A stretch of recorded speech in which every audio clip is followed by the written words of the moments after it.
Yes, insurance is getting out of hand. We remember what happened a few weeks ago with this United was a healthcare systems executive getting gunned down in the middle of the street and to going to a meeting because of a disgruntled patient. Well, this story does not help their case at all. Let's hit it.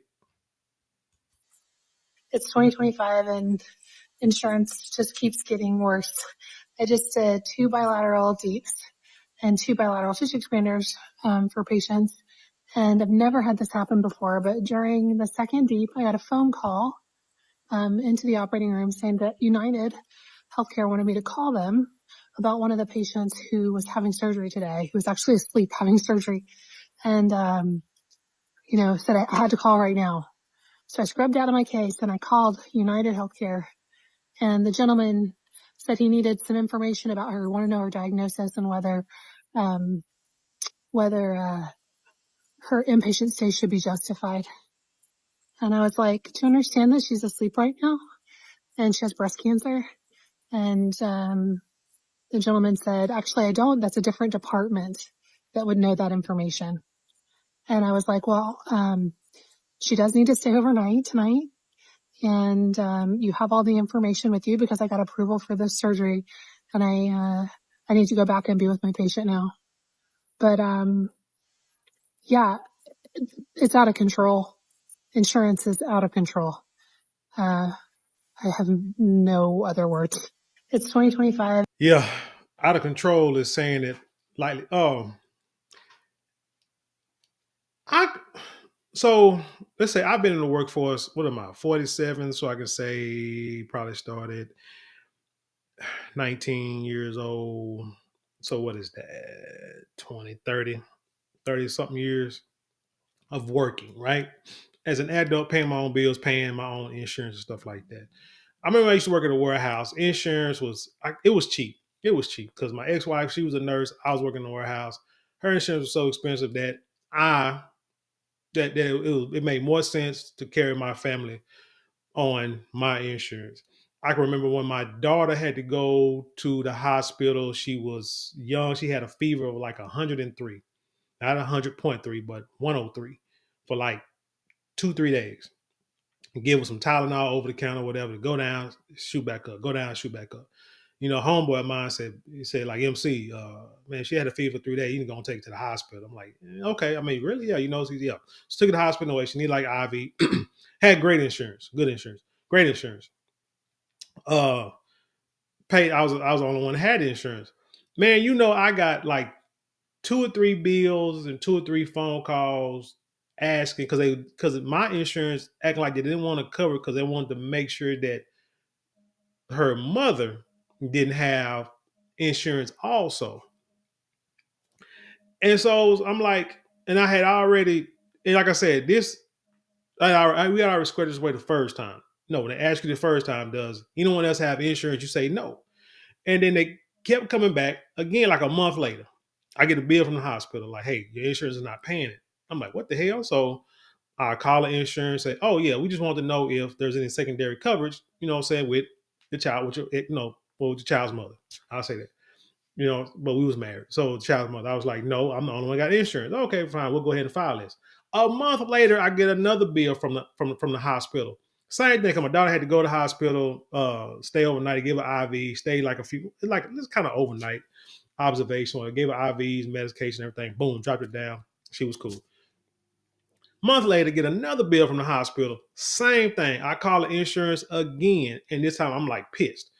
And I'm like, dude, I done told y'all this. There is no secondary insurance. Now the hospital talking about filing, sending my bill to the creditors. I paid my part. Now I need you to pay your part. But anyway, it took like 3 months for them to finally pay the bill. But the hospital, like I say, wanted their money. I tell you who has some great insurance. When I worked at the VA, I mean, insurance wise, not having kids, married, whatever, stuff like that. Might have should have kept it for a little while longer because there was like no issues when I had insurance with the VA. I remember I went to the hospital for COVID. The hospital made me pay like a bill, like made me pay money like when I got there. So I use a credit card to pay it, right? Because I wasn't used to that. I'm talking about like a couple $100 to pay for it. And when I had COVID, ended up having like pneumonia, and they giving me medication, this, that, there, all this herbal stuff, holistic stuff too, and eventually got over it. But the VA, next thing I know, I get a refund from that hospital, and everything was covered through that. Whatever happened in that hospital, everything was covered because it had VA insurance. The youngin was taken to the hospital, had an appointment, claimed they did all these tests. The VA come back and say, we're not paying for this, and this. You ain't got to pay it, and we're not paying it. This is nothing that was authorized. Boom. Nobody had to pay that. There was no questions asked. So that insurance with the government, man, that stuff does not play. But like I said, I go back to even when insurance was cheap back in the day. Then as years went on, I can remember every year we having a meeting, employee meeting about health insurance and 401k. And I'm noticing that the health insurance continues to increase, but your raises are only going up, maybe 2% if you're lucky. And I'm talking about making anywhere from $10 to $13 an hour back in the late 90s, early 2000s. And I'm saying this is not going to work out in the long run, because eventually they're going to have your salary and your insurance.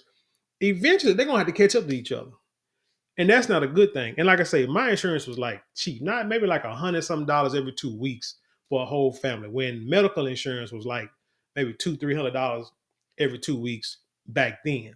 And right now, it's still like ridiculous. Yeah, right now, so maybe I was paying like $100 a month, and back then it was like $300 a month in the health field. Because right now it's like anywhere from 2.5, 350 right now every 2 weeks for insurance. And you only got like two plans. I remember back in the day, you should have like 6 different plans, easy 6 different plans at a minimum that you can choose from. Now you got 3, unless you get the HCA or the HSA.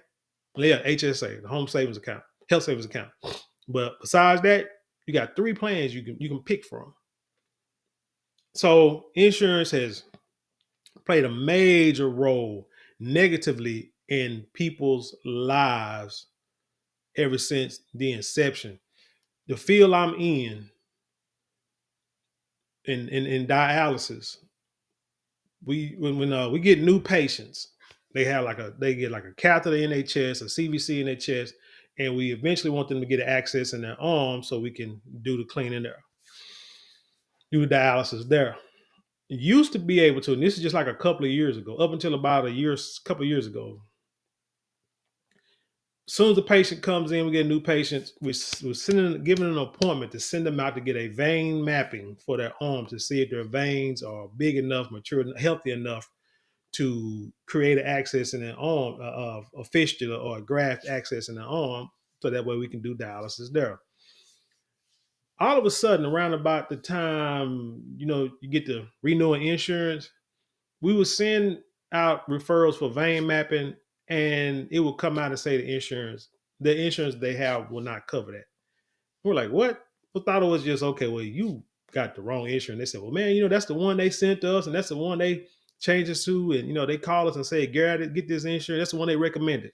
Okay, I see the play on that one.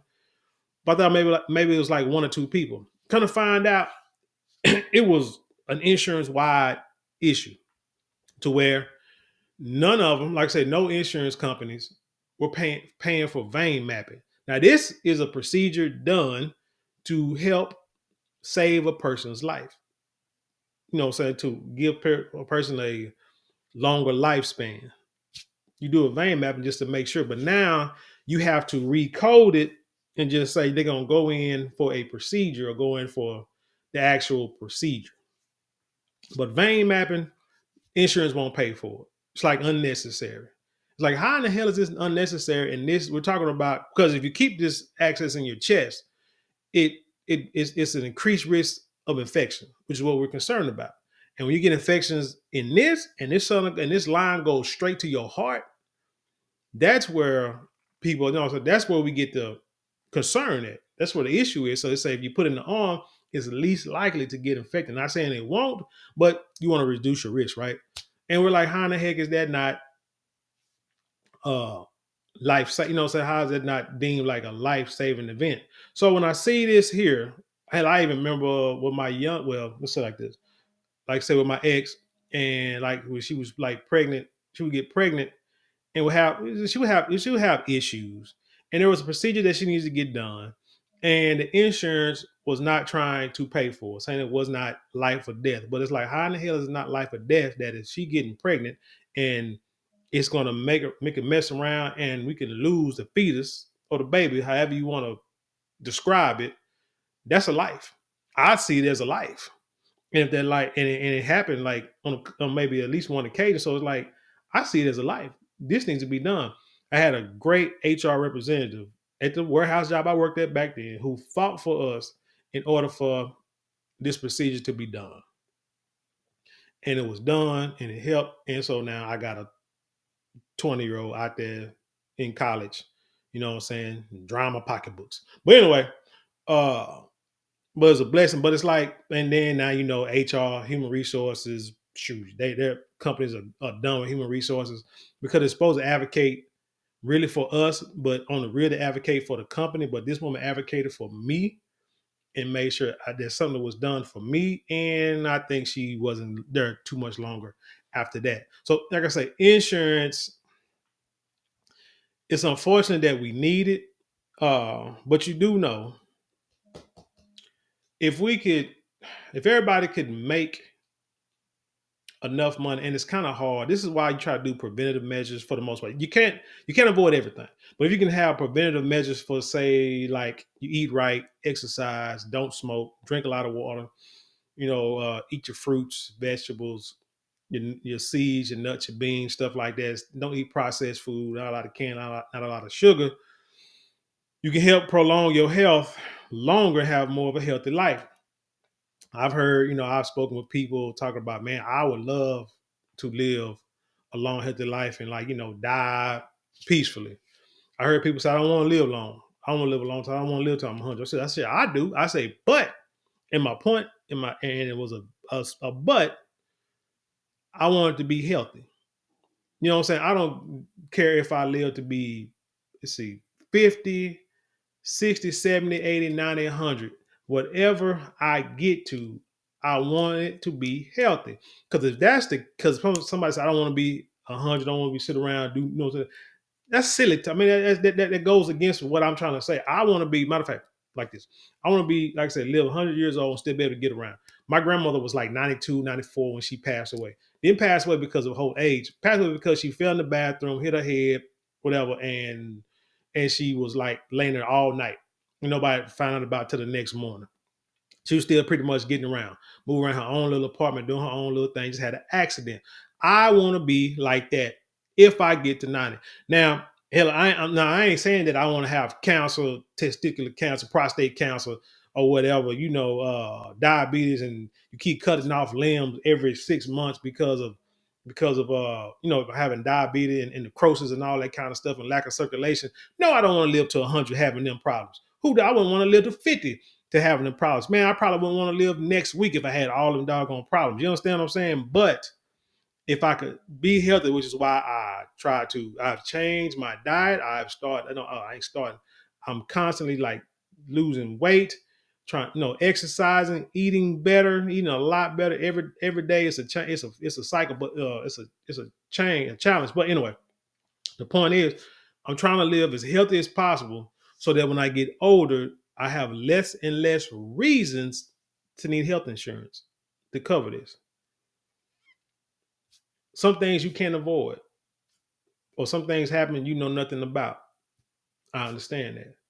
But why? Well, it's like arguing that, I know people, that's like arguing about people smoking cigarettes and don't catching cancer, and people that don't smoke cigarettes catching lung cancer.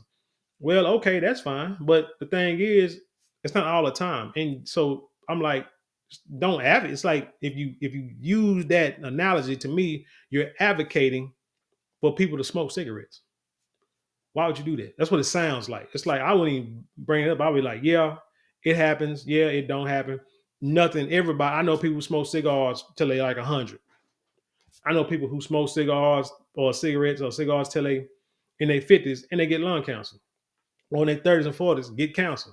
I mean, shoot, but why would you do something to exacerbate that to where you increase your chances of getting it? Knowingly is what I'm saying. Knowingly, not on accident, didn't know no better, but knowingly, this is what you're doing.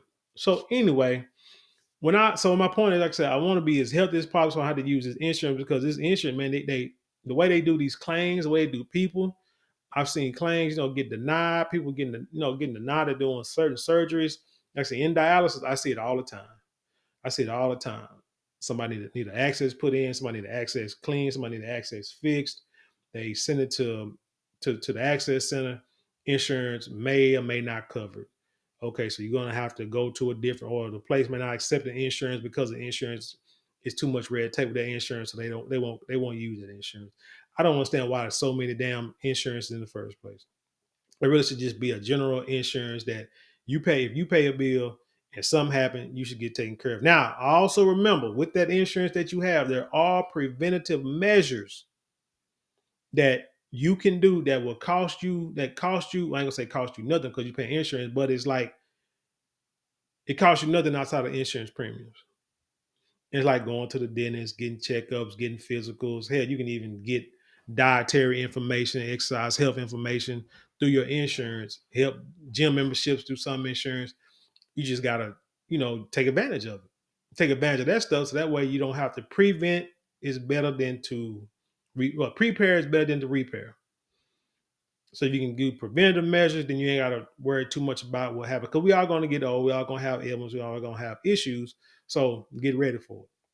But anyway, I want to play this video one more time, but I want y'all to know what a DEEP is because I had to look this up, and which is really sad about this. Hey, DEEP, a DIEP is a flap reconstruction procedure. Deep flap surgery is a newer abdominal flap procedure, which is probably why the insurance called, because once it's something new and experimental, insurances really don't like to go that route. They like especially if they're not involved in the vetting process of if this procedure is going to work. Usually something new, they're like, nah, we'll wait good 10, 20 years, 100 years to see if it's needed, if it has a good success rate. If it has a great success rate, then they may cover it. But if it's something new, it says flap surgery is a newer abdominal flap procedure that spares the muscle, has fewer risks and complications than tram flap surgery, which I don't know what tram is. The deep inferior epigastric perforator flap is named for the blood vessel that runs through the abdominal muscle. Deep flap surgery requires surgeons to make a small incision in the layer covering the abdominal muscle so that they can take the blood vessel that travels within the muscle. Deep flap surgery is considered a muscle preserving procedure. When you want something to preserve muscles, I mean, really, come on now. Because surgeons do not remove any muscle, which means recovery is quick and there is a lower risk of muscle weakness. The procedure, and you know what? I would think insurance would cover this because let me tell you one more thing about it. Also, insurance I learned when I was working when I was working in the hospital.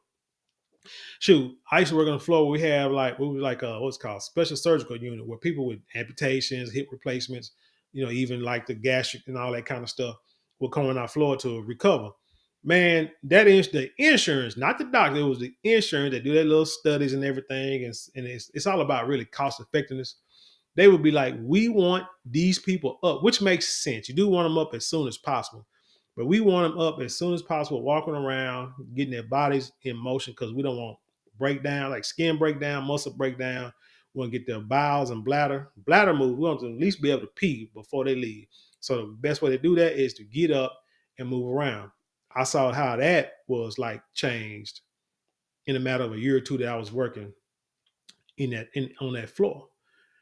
That insurance, but it's all about what insurance says, not what a doctor says, not what a patient says, not what the hospital says. It's about what insurance is telling you to do. But let's watch this one more time. Insurance just keeps getting worse.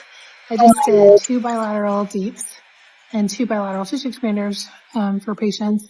And I've never had this happen before, but during the second deep, I got a phone call into the operating room saying that United Healthcare wanted me to call them. During the surgery. How and why would you walk out of? She said they wanted her to call him. So maybe she walked out like during the break, because they do take breaks. Like if it's especially like a long surgery, they might do some stuff and then they may step out for a minute and then then wash up and gown back in. So let's go. Them about one of the patients who was having surgery today, who was actually asleep having surgery, and said I had to call right now. So I scrubbed out of my case and I called United Healthcare, and the gentleman said he She needed scrubbed out of some her case. I'd be damn. information about her, want to know her diagnosis and whether um, her inpatient stay should be justified. And I was like, do you understand that she's asleep right now and she has breast cancer? And the gentleman said, actually, I don't. That's a different department that would know that information. And I was like, well, she does need to stay overnight tonight. And you have all the information with you because I got approval for this surgery, and I need to go back and be with my patient now. But yeah, it's out of Yeah, control. because the insurance doesn't want to pay for her overnight stay. I can also tell you an example. Um, I had a patient who was in the hospital, and when we leave work at night and when we get to work in the morning, we call hospitals to make sure that patients are still there. So that way, if they're still in the hospital, then we can put somebody else in their spot that day for treatment. The night before, I guess, I remember calling the hospital and they said that a certain patient was in ICU that night, right? That evening, like maybe like 6 o'clock that evening. So I'm like, okay, that's cool. So I guess they'd be here, that's fine. I guess they'd be in the hospital. So they won't be here, they won't be here tomorrow. So luckily this patient was like a had like late appointments. So really didn't need to call to see if he was still there, just assume that he was there. ICU for real. That day, the next day, around about the time this patient's appointment, they come rolling in. I'm in, doing some work in the office, and the nurse comes in and say, "Hey, so and so is no, what is so and so doing here?" I said, "Who?" And they said who it was. I'm like, "I was in the ICU last night." So go out there and talk to the patient. Patient said, "Yeah, I was in the ICU." Then I thought I was gonna be there, not did dialysis. Thought I was gonna be there, and then next thing I know, they come back and say, "Hey, doctor say you can go, you can discharge him," in the middle of the night. But I've seen hospitals. There's a hospital across the street from where I work that you can see patients, people walking up and down the sidewalk with blankets on, being discharged. I get to work about 4:30 in the morning. They discharge patients like overnight. I work in a nursing home sometimes. They will call a nursing home at 12, 1 o'clock. I get to work. They'll say, "Hey, such and such came in today, came back last night." About what time? Oh, about 11:30, 12 o'clock. Like, really? They're doing this now? Man, it's all about insurance. It's all about, I know it's really, insurance runs it all and is destroying it all.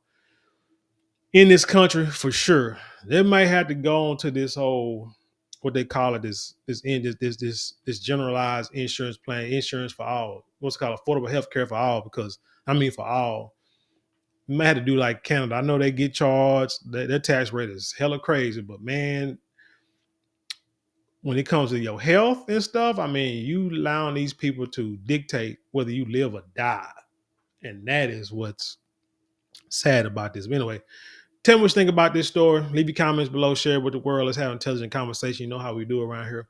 Don't forget to like, share, comment, and subscribe. Those 4 things cost you maybe a couple of minutes out your day, but it means the world to us here. If you'd like to support us financially, you can get super thanks, super chat, super stickers, and you can click in the description box below, and there are links there you can click on and help us out there. With that being said, I leave you in peace, and I'll see you on the other side.